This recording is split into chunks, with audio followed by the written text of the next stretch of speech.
Queridos alumnos del primer grado de secundaria, bienvenidos a nuestra cuarta clase ya del curso de química. Hoy, martes 28 ya de abril, ¿sí? Falta poquito para terminar nuestro mes. Vamos a empezar hablando acerca de la historia de la química, ¿sí? O sea, cómo evolucionó la química a través del tiempo, ¿sí? Porque hoy en día conocemos que la química está muy avanzada. Sin embargo, hace mucho tiempo atrás no era así. Poco a poco fue surgiendo, ¿sí? Bien, entonces el inicio de la química se considera que fue en Egipto, hace 5000 años antes de nuestra era, ¿sí? O sea que hace mucho tiempo inició el desarrollo de la química, ¿ok? Bueno, por ejemplo, vamos a ver la contribución de los griegos, ¿sí? Recuerden, los griegos son muy famosos por sus filósofos, ¿cierto? ¿Sí? Y justamente gracias a estos famosos pensadores, que fueron los filósofos, intentaron explicar la composición de la materia. Okay. O sea, por ejemplo, querían explicar de qué estaba compuesto una materia, ¿sí? Pero, ¿qué es lo que pasa? Que solo simplemente fueron ideas, pensamientos, ¿sí? O sea, decían que la materia estaba compuesta de tal cosa o de esta cosa, ¿sí? Simplemente eran pensamientos, no hacían experimentos, por ejemplo, ¿sí? Simplemente eran palabras, como dicen. Bien, y bueno, se preguntaban, ¿de qué está constituida la materia entonces? Esa fue su pregunta. Y de ahí trataron de filosofar, como siempre, ¿no? Y bueno, surgieron tres personas muy importantes. El primero de ellos fue Aristóteles, que yo sé que ustedes lo deben recordar, ¿sí? Aristóteles fue un filósofo muy grande, uno de los más grandes, ¿sí? Y bueno, decía que la materia, o sea, preguntándose o respondiendo a esta pregunta de que estaba constituida la materia, él decía que la materia estaba constituido, ¿sí?, de 4 elementos. ¿De quiénes? Del agua, la tierra, el aire y el fuego, ¿sí? ¿Quién decía eso? Aristóteles decía eso, que estaba constituido por 4 elementos: agua, tierra, fuego y aire, ¿sí? Yo sé que ustedes han visto en sus dibujitos también esos 4 elementos, ¿sí? Pero este personaje, Aristóteles, mencionó esos 4 elementos justamente. Y bueno, decía que la materia era infinita. ¿A qué se refiere con que sea infinita? Que nunca se podía terminar, ¿sí? Cuando hablamos de un número infinito, nunca se termina, ¿cierto?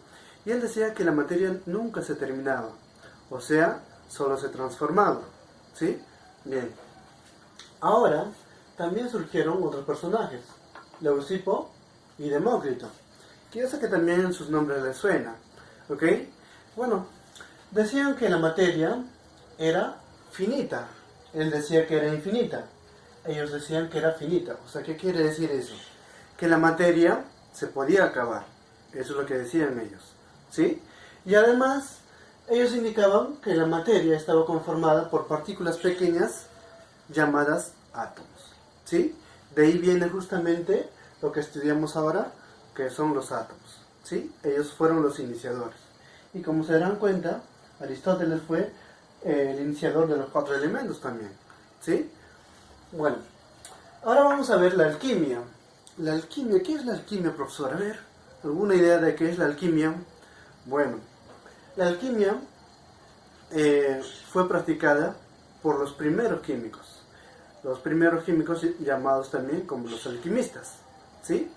Bueno, alquimia viene de la palabra que significa alchem, que significa jugo de fruta, ¿sí? O sea que cuando hablamos de alquimia, ¿estamos hablando de jugo de fruta, profesor? No, con alquimia nos referimos a aquellos primeros químicos, ¿sí? Bueno, que principalmente estaban preocupados en obtener o buscaban la piedra filosofal, ¿sí? Buscaban la piedra filosofal y el elixir de la vida. Oiga, profesor, está muy interesante. ¿A qué se refiere con la piedra filosofal? A ver, bien. Con la piedra filosofal, ellos trataban de buscar una sustancia con el cual, por ejemplo, tú podías mezclar una piedra con esa sustancia y podías obtener oro. Ah, ya, o sea que eso buscaban ellos, los primeros químicos, los alquimistas. Sí, o sea que los alquimistas que buscaban una sustancia, con lo cual nosotros podíamos mezclar, por ejemplo, una piedra, ¿ya? Una piedra reacciona con esa sustancia y obteníamos oro. Eso es lo que trataban de buscar, ¿sí? ¿Y a qué se refiere con el elixir de la vida, profesor? Bien, ellos también buscaban el elixir de la vida, que bueno, consistía en que, por ejemplo, cualquier enfermedad que podía tener el ser humano, con el elixir de la vida podía ser tratado y curado. O sea que curaba todas las enfermedades.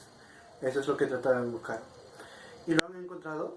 No, pues, no. ¿Sí? O sea, solo buscaban. ¿La piedra filosofal encontraron? Tampoco. No hay una sustancia con la cual mezclemos con una piedra y podamos obtener oro. No hay, ¿cierto?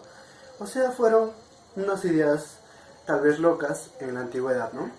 Pero bueno, así estaba evolucionando la química. Inicialmente con los filósofos que solo pensaban, después trataron de ver este concepto ya un poquito experimental, debido a que justamente plantearon esto, que por ejemplo, yo mezclaba plomo con una piedra, ¿sí? Y más fuego, o sea, hacía arder en fuego y podía obtener oro. Eso es lo que planteaban ellos, cuando decían que buscaban la piedra filosofal. Y bueno, el elixir de la vida, que simplemente era para curar enfermedades, ¿sí? Bien, ahora, después, mucho tiempo después, viene la iatroquímica. Iatroquímica, profesor, nunca he escuchado eso. ¿Qué significa eso? Muy bien, te voy a explicar. ¿Consistió en qué? Consistió en la aplicación de sustancias químicas para tratar enfermedades. O sea que, por ejemplo, si yo tengo una enfermedad y necesito curarla, para eso aplicaban sustancias químicas. Y hoy en día también se aplican sustancias químicas, ¿sí? En las vacunas, en las pastillas hay sustancias químicas, ¿sí? Y con esto justamente inició, con la iatroquímica, ¿sí? Bien, bueno, nos dice para curar enfermedades, y bueno, se usaron el opio, también el mercurio. El opio era como una especie de droga, donde tú no sentías, cuando tú consumías, no sentías dolor, ¿sí? ¿Ok? Y bueno, el mercurio principalmente se utilizaba para los dientes, ¿ya? Bueno, ahora vamos a ver la teoría del flogisto, ¿sí? Que ustedes lo observan por acá. La teoría del flogisto, ¿sí? ¿En qué consistía, profesor? A ver, la teoría del flogisto, no sé, palabras nuevas, ¿lo está diciendo usted? Bien, les voy a explicar entonces.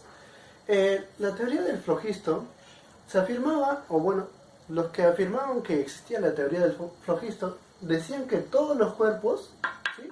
Combustibles, ¿a qué me refiero con combustibles? A que se pueden quemar, que pueden arder, ¿sí? A que todos los cuerpos combustibles, como la madera o algunos metales, ¿sí? Contenían el flogisto. ¿Contenía el flogisto, profesor? ¿A qué se refiere con eso? ¿Cómo que contenía el flogisto? ¿O sea que esta madera contiene el flogisto? A ver, espérate. Lo que pasa es que estos señores que estaban en esta teoría del flogisto indicaban que la madera, ¿sí?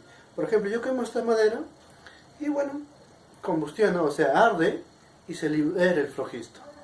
¿Qué me queda? Ceniza y el flogisto que se liberó. Así indicaban estas personitas, ¿sí? Bueno, acá justamente tenemos el esquema. Tengo madera, lo quemo, me queda ceniza y se liberó el flogisto. ¿Y cómo es eso del flogisto, profesor? O sea, era como una especie de su almita de esta madera, ¿sí? Así decían ellos. O sea que se refiere a que todas las maderas tienen alma. No. La teoría del flogisto indicaba que la madera se descomponía en cenizas y el flogisto que se iba. ¿Y por qué o cómo se explicaba eso? Que la ceniza, cuando tiene, por ejemplo, una masa de 10 kilogramos, en la ceniza quedaba poquito, por ejemplo, 4 kilogramos, 5 kilogramos. Entonces, en la masa que se ha perdido, se fue el flogisto, así indicado, ¿sí?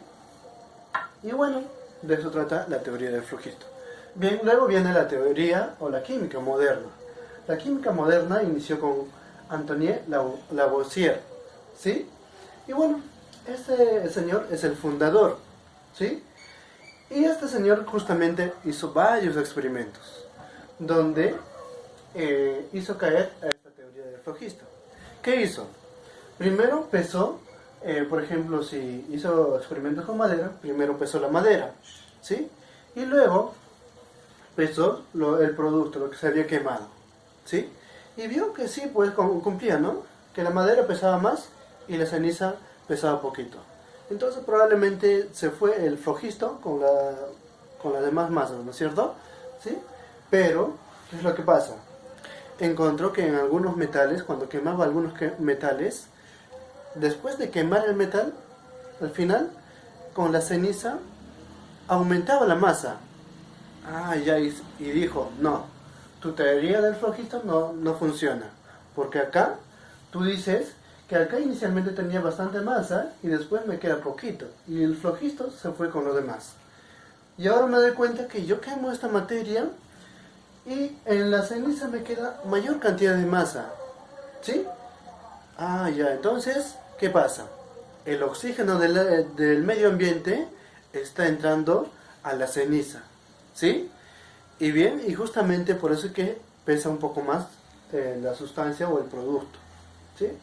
Bueno, entonces descartaron el flogisto con la química moderna. ¿En qué consistía? En que un cuerpo combustible, ¿sí? Un cuerpo más combustible lo hacía arder, más el oxígeno del medio ambiente nos daba cenizas, ¿sí? Nos daba cenizas más gases, o sea, el humito, ¿no es cierto? ¿Ok? Y bueno, así surge la teoría moderna, o la química moderna, que prácticamente descartó la teoría del flogisto. Bien chicos, entonces como verán, la clase es bien sencilla.